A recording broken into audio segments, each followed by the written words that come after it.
Thomas stood in front of the mirror, adjusting his bow tie for the third time. His hands trembled slightly, not from nervousness about the ceremony, but from the pure joy coursing through his veins. In less than an hour, he would marry Elena, the woman who had transformed his world from grayscale to technicolor. "You look like you're about to cry already," Marcus said from behind him, stepping into the dressing room with 2 glasses of whiskey. "Save some tears for the vows, brother." Thomas turned to his best friend, his best man, and couldn't help but smile. Marcus had been there for everything.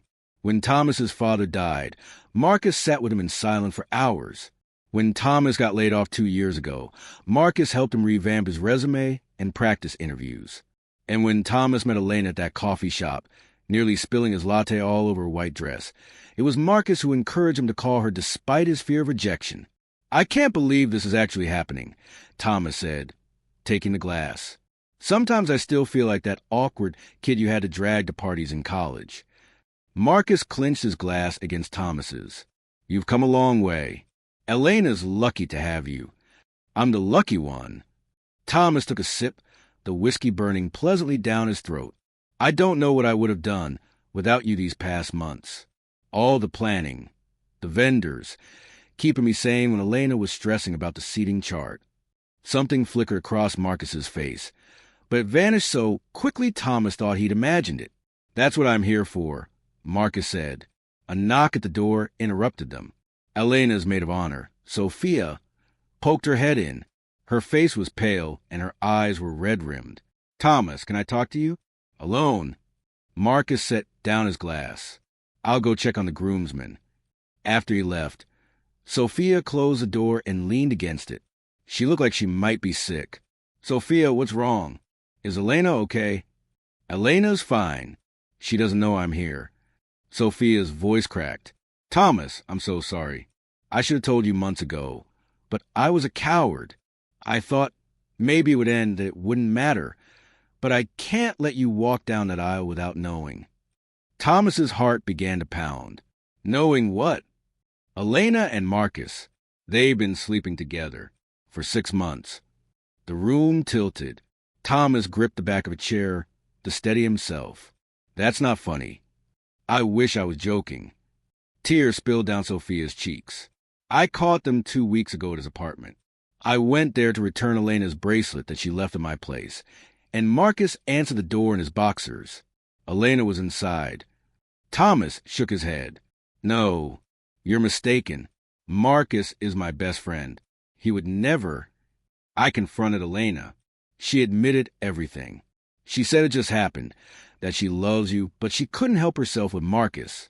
She begged me not to tell you, said she was going to end it after the wedding, that it didn't mean anything. Sophia's voice broke completely. "I'm so sorry, Thomas. You deserve to know."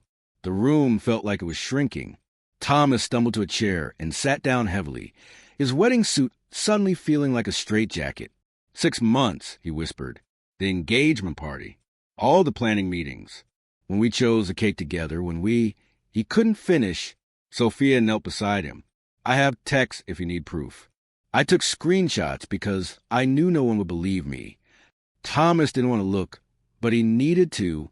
Sophia pulled out her phone and showed him messages between Elena and Marcus, casual and intimate in a way that made Thomas's stomach turn. Inside jokes, pet names, arrangements to meet when Thomas was at work. And the most damning one, from just 3 days ago, asterisk, "Can't wait to see you at the rehearsal dinner. Just a few more days and we'll figure out what to do about T, asterisk. Figure out what to do about me, Thomas repeated numbly. I was a problem to solve. He stood abruptly, moving toward the door. "What are you going to do?" Sophia asked. "I don't know." He walked through the halls of the venue, barely seeing the elegant decorations he and Elena had chosen together. The flowers she insisted would be perfect. The string quartet he'd surprised her with. Everything was a lie, wrapped in white roses and tulle. He found Marcus in the groomsmen's room, laughing at something on his phone. Marcus. His friend looked up, smile still on his face.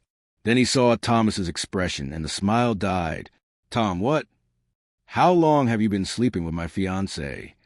The color drained from Marcus's face. For a moment, he looked like he might deny it. Then his shoulders sagged. Tom, I can explain. How long? 6 months. It started at your engagement party.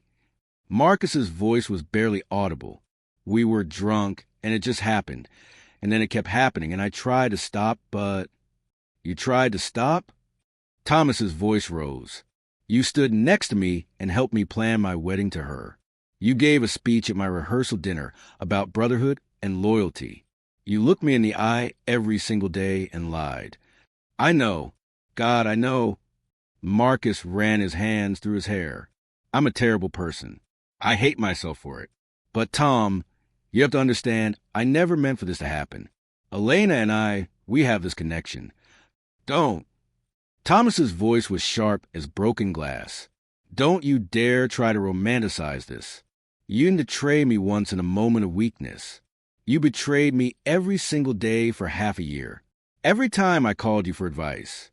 Every time I thanked you for being there. You looked at me and chose to keep lying. What was I supposed to do? Tell you and destroy your happiness? Thomas laughed, a harsh sound that hurt his throat. My happiness? You destroyed it anyway. You just let me believe in it a little longer. All those nights I thought I was building a life. You were tearing it down. And you know what the worst part is? I trusted you more than anyone in the world. Marcus's eyes filled with tears. You're my best friend, Tom. You always will be. No. Thomas stepped back. You were my best friend. The person I knew, the person I trusted, he doesn't exist. He never did. He turned and walked toward the bridal suite. His legs felt disconnected from his body, moving on autopilot. He knocked on the door, and Elena opened it, radiant in her wedding dress. Thomas, you're not supposed to see me before. She stopped when she saw his face. What's wrong? I know about Marcus. The blood drained from her face. Thomas, please, let me explain. There's nothing to explain. It's over. No, please, it was a mistake. It didn't mean anything. I love you. We can work through this. She grabbed his hands, but he pulled away. You planned our wedding with him. Our wedding. You stood next to me and chose flowers and a menu and a first dance song, and the whole time you were sleeping with my best friend. How am I supposed to work through that? It's over with him. I swear, after the day, I was never going to see him again. You're the one I want to marry.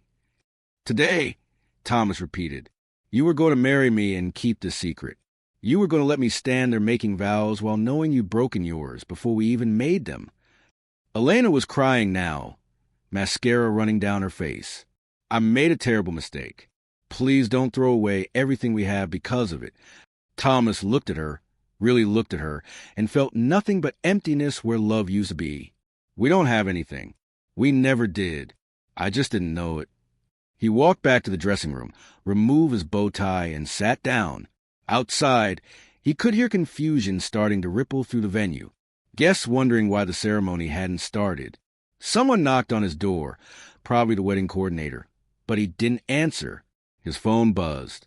Messages from Marcus, from Elena, from concerned friends. He turned it off. The wedding that was supposed to be the happiest day of his life would never happen. The best friend he'd loved like a brother was a stranger. The woman he'd planned to build a life with had already torn it down. Thomas sat alone in his wedding suit and let himself feel the full weight of the betrayal. Tomorrow, he would figure out how to rebuild. Tomorrow, he would tell his mother, cancel the honeymoon, face the questions.